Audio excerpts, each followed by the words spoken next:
This is my third year beekeeping, and I can definitely say that this is the year that I have learned the most. I have taken a lot of risks, like starting nucleus colonies in August or doing one frame splits, all to try to expand my apiary as quickly as possible. I have big goals for next year, so my goal this year has been to get everything ready and make as many mistakes as I possibly can so that I can learn and grow as a beekeeper. And I'd say I definitely accomplished that, looking at where my apiary stands right now. But making mistakes is the fastest way to learn, and I'll be starting a new chapter very soon. But first, let's talk about oxalic acid.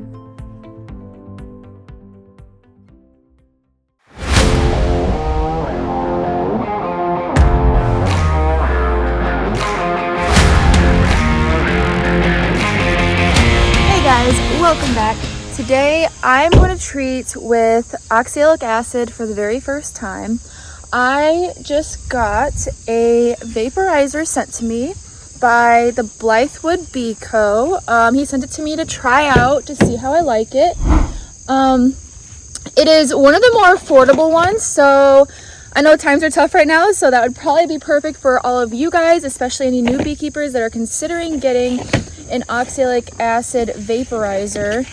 To my understanding, using OA is a lot more gentle on the bees, and it's not as harsh as some of the other treatments, and it's not something that's synthetic, so it's not going to leave residues in your comb or in your honey.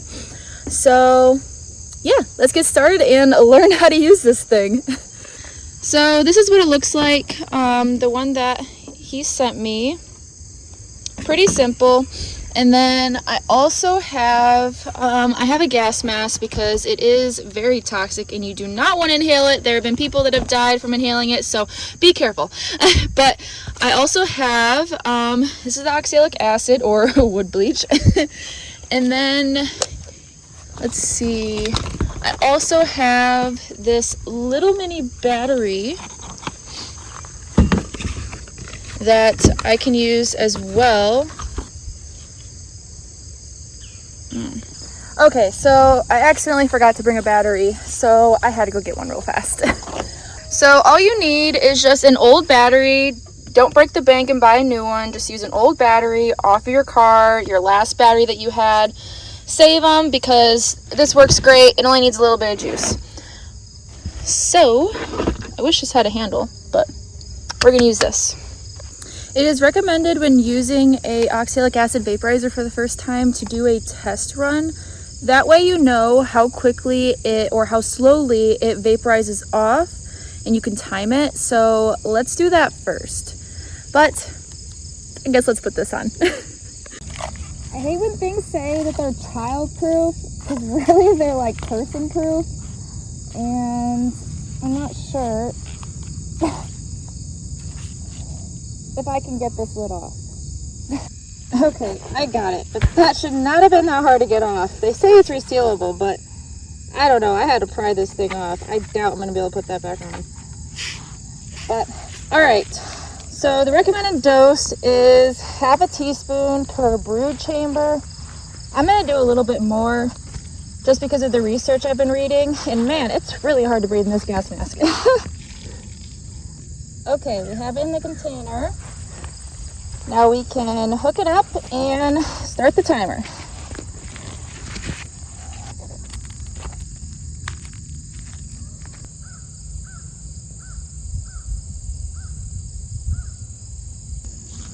Okay, so 4 minutes later, now it's finally really going. I guess it probably just needs to heat up. Took a minute there.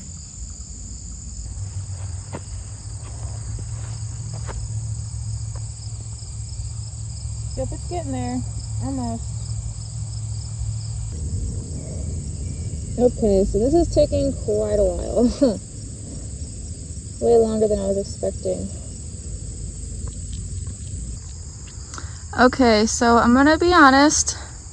If this is really how long it takes, like it's still going. And when I went over there and poked it, it was like a hard rock. yeah, so if this is really how long it's going to take, this is not going to be sustainable for so many hives. Maybe it's the battery. Maybe the battery needs to actually have more juice in it. I don't know. I mean, it sizzles whenever the red part hits, or whenever the positive hits the red. So, I don't know. And I actually did the recommended dose in this. So, I'm going to be doing double brood chamber boxes. And so that means I'm going to need 1 teaspoon per brood box. So, I need 2 teaspoons. And, I need half a teaspoon per brood box. So, I need 1 teaspoon in total. The little scoop I have is a 1/4 teaspoon. So, I did 4 of them to equal 1 teaspoon. That's all I could fit in that little like holder. But yeah, this is taking forever. I don't know, I guess we'll see how this goes.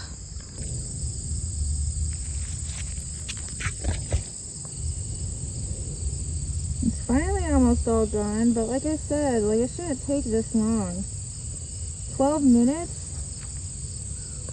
Oh, it stopped. Okay, so around 13.5 minutes. Yeah, that's quite a bit to do it on multiple hives in across a 3 to 4 week period. That's kind of a lot, if I'm being honest. Okay, so here are all the colonies that I'm needing to treat. So that's 1, 2, 3, 4, 5. So that's 5 colonies, maybe 6 colonies, plus all of my nukes. So that's going to be about 20 colonies. Times that by 13.5 minutes. Ugh. Yeah, I don't know. Maybe it's just because the battery is not as strong, but this is one of the more affordable options. Or maybe just needed to heat up. Well, I guess we're going to treat the first 5, and then I guess we're going to go from there. Okay, and that gas mask was really choking me out, so I'm just gonna stand back and make sure I stay out of the wind when I put this in there. Do not judge how crusty this towel is.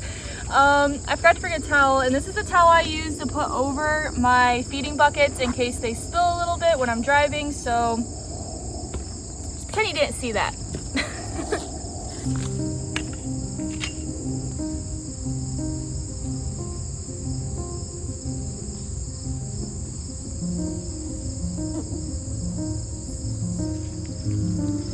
All right, now we wait. 13.5 minutes. Yeah, that's a lot. Okay, finally. Let's see what we're working with.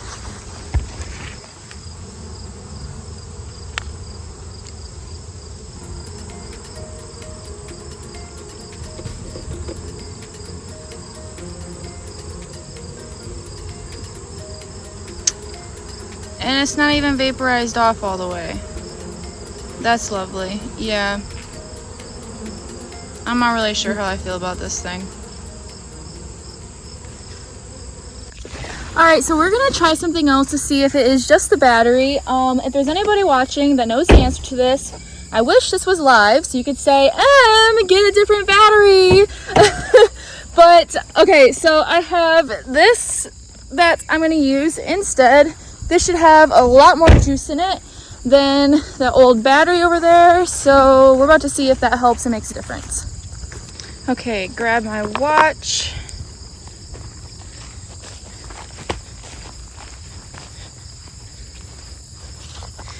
And let's hook this baby up.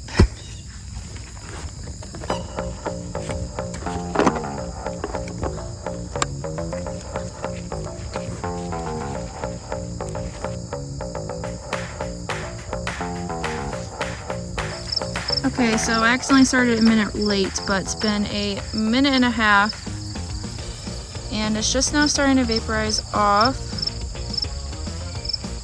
Hopefully it picks up, but we'll see.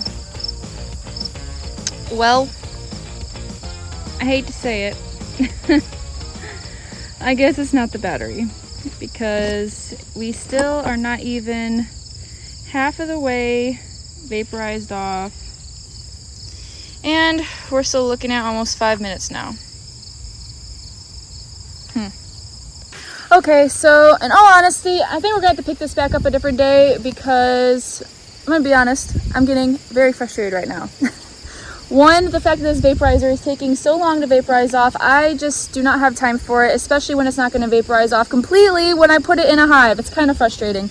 But also, while I was waiting for that one to vaporize off, I had an issue with one of my hives. So, learning experience, do not beekeep in the dark. So in my last video, I was beekeeping pretty late in the day, getting some stuff done because my life has been an absolute mess lately. So yeah. But then the next day, I opened up the trunk of my car to find there was a bee with a dot on it. And I'm like, why is there a pink dot on that bee? I look at it closer and it's a queen. So there was a queen bee just running around aimlessly in my car. So somehow she must have been on the box I had taken off. She must have like jumped onto a sidewall or something because I had put on a box to do the newspaper combine. Blech, say that kind of weird. But I took off that extra box and moved the frames that she was on and the brood that was there, and I moved them into the box below it that was staying on the hive. But so she must have jumped onto that other box, because I don't know how else she would have ended up in my car. So, okay, I found her. I put her in a cage. And then I brought her out to this hive and I put her on a frame to see how the bees would react. And they immediately balled her. So I took them off of her. They were very aggressive. Like, I had to smush a couple of them just to get it off of her leg because they were really tugging on her. So I was afraid that she might have been injured. But she seemed to still be moving fine and acting fine, so I made sure she had some attendants and some food in the cage. And then I put her in this hive. I put her in here. I put her literally like right here in the middle. I took out one of these frames and I put her so she was standing up. And then I put a honey frame or a honey super frame on top of it so that it'd only go down to here, so it'd have the rest of it open. So it didn't crush or anything. And I left it in there for 2 days. Well, while that hive was vaporizing off, I looked at her and yep, she is dead. There's a worker bee in there, but that's the only one that survived. So, yeah. I swear, sometimes beekeeping can be just so frustrating. But that's a part of it. You have the ups and the downs. It's supposed to be a roller coaster, the good days and the bad days. So I'm gonna have to figure out what I'm gonna do about their queen. I am not gonna get another queen. This was the second queen I'd gotten for her and it just didn't work out. So I'm just gonna I'm gonna sacrifice one of my nukes and I'm gonna put that on there and do another newspaper combine. But this time, I'm going to make sure I don't take her out. So, yeah, I don't know. Today's not my day. So, yeah, I'm going to check back in when I figure out what I want to do, because I do have some hives I do need to treat. Yeah, it finally just stopped vaporizing off, and it's at... Yeah, so it's at 13 minutes again. So, yeah, I'm going to figure out what I'm going to do about treating these colonies. Maybe I'll just do formic.